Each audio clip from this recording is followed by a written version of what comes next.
je me nomme Koulibaly Founzégué Amadou.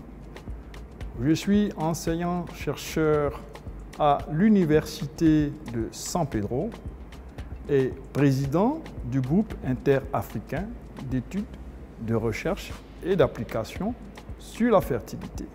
Je suis dans le secteur public où j'interviens dans mes enseignements et aussi dans certains secteurs de bénévolat qui nous permet de dispenser tout ce que nous avions appris au cours de notre formation. Nous avions eu la formation au niveau de la Fondation Merck à Manipal en 2021. C'est un cours qui est spécialisé dans la prise en charge de l'infertilité avec un certificat de médecine de la reproduction et d'embryologie au niveau des cellules de la reproduction comme au niveau des embryons. Ce qui nous a permis donc de maîtriser les techniques de micromanipulation et aussi des techniques de congélation et de décongélation des cellules qui vont être impliquées dans les techniques de prise en charge de l'infertilité.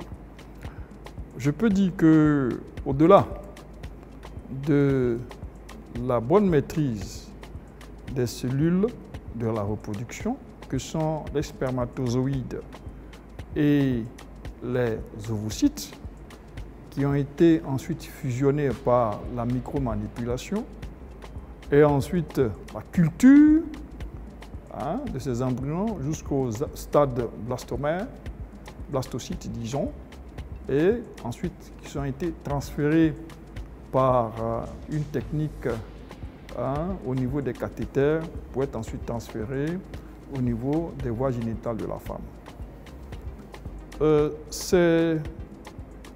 Cet enseignement nous a permis aussi d'avoir une grande maîtrise de la biologie, particulièrement la biologie de la reproduction. Et cela nous a permis aussi de faciliter les enseignements que nous avons acquis antérieurement. Ça nous a permis aussi d'approfondir aussi bien au niveau cellulaire comme au niveau moléculaire, choses qui sont très importantes chez les apprenants afin de parfaire leurs connaissances.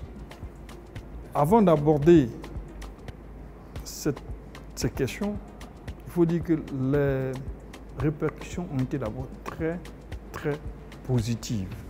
Nous avons eu de nombreuses formations. Mais j'avoue, avec beaucoup de pertinence, que les enseignements que nous avons obtenus, particulièrement avec la Fondation Merck, nous ont permis d'abord de bonifier la qualité de nos enseignements, d'assister ou encore de suivre des laboratoires au niveau national comme au niveau international par des expertises à même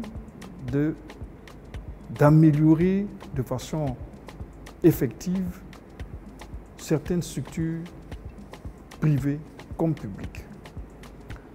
Bien évidemment, cela a été suivi par des enseignements de qualité au niveau des apprenants qui peuvent, à leur niveau, être copiés ou encore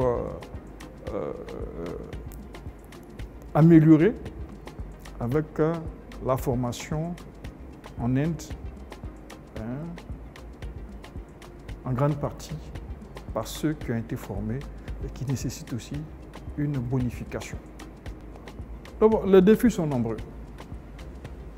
Les défis sont nombreux parce que la prise en charge de l'infertilité au niveau des laboratoires n'est pas aisée.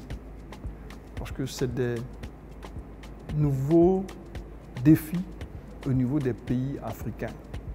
Il Figurez-vous que quand nous avions commencé l'activité, ou bien avec le Girafe en 2009, il y avait à peine 4 centres en Afrique de l'Ouest comme en Afrique centrale. Aujourd'hui, les derniers recensements nous montrent que nous sommes à 39 centres. 39 centres, comparativement à certains pays, c'est peu, mais c'est important. L'augmentation des centres a pour conséquent de permettre aux couples d'avoir accès à la prise en charge de l'infertilité.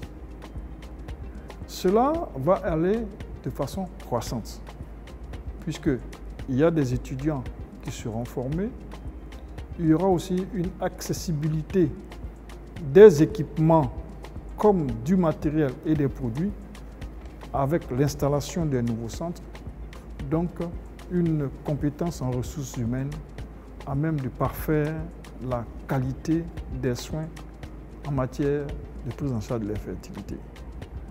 Nous y avons contribué parce que antérieurement, on devrait aller en dehors de ces pays de la zone pour faire cette pratique ou encore résoudre le problème de l'infertilité au niveau des couples. Aujourd'hui, nous arrivons à nous retrouver et travailler afin que le nombre de centres puisse augmenter aussi bien en privé comme en public et bien évidemment faciliter l'accessibilité de cette pratique-là, de cette technique aussi au sein des populations. Nous y travaillons aussi bien au niveau des apprenants comme au niveau des avis de référents pour améliorer les centres qui sont déjà créés. Bon, c'est un système très évolué, mais qui nécessite un perfectionnement. C'est un système qui est fonctionnel, mais qui nécessite un perfectionnement parce que dans la vie du patient. Bien, merci pour cette question très particulière. Il faut vous dire que antérieurement, les prises en charge de l'infertilité se faisaient en dehors de la Côte d'Ivoire.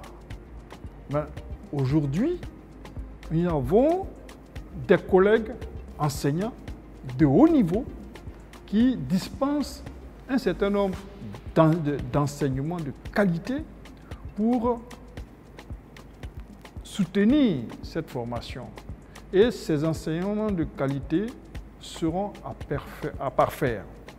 Il y a aussi des praticiens qui ont été formés en Inde qui seront certainement amenés à participer au complément de formation afin que, in fine, on puisse avoir dans un premier temps des ressources humaines capables de répondre aux besoins de l'infertilité, mais aussi des ressources humaines qui seront accompagnées et qui vont permettre d'accroître ce tissu sanitaire afin de répondre aussi aux besoins de la société en matière d'infertilité. Bien évidemment, c'est donc l'objectif de ce sommet-là qui va présenter ceux qui ont déjà participé à ces formations. Ça va aussi nous permettre de prouver que nous sommes capables de parfaire nos formations et de venir aussi instruire ceux qui n'ont pas eu l'opportunité de participer. C'est même le but de la Fondation qui, au cours de ces différents déplacements, a eu l'opportunité de voir certaines autorités et qui sont aussi particulièrement touchées par la grande démarche exécutée par la Fondation Merck au niveau de certaines disciplines en dehors de la fertilité, particulièrement au niveau de la cardiologie, de la diabétologie et de l'oncologie et aussi de la gynécologie.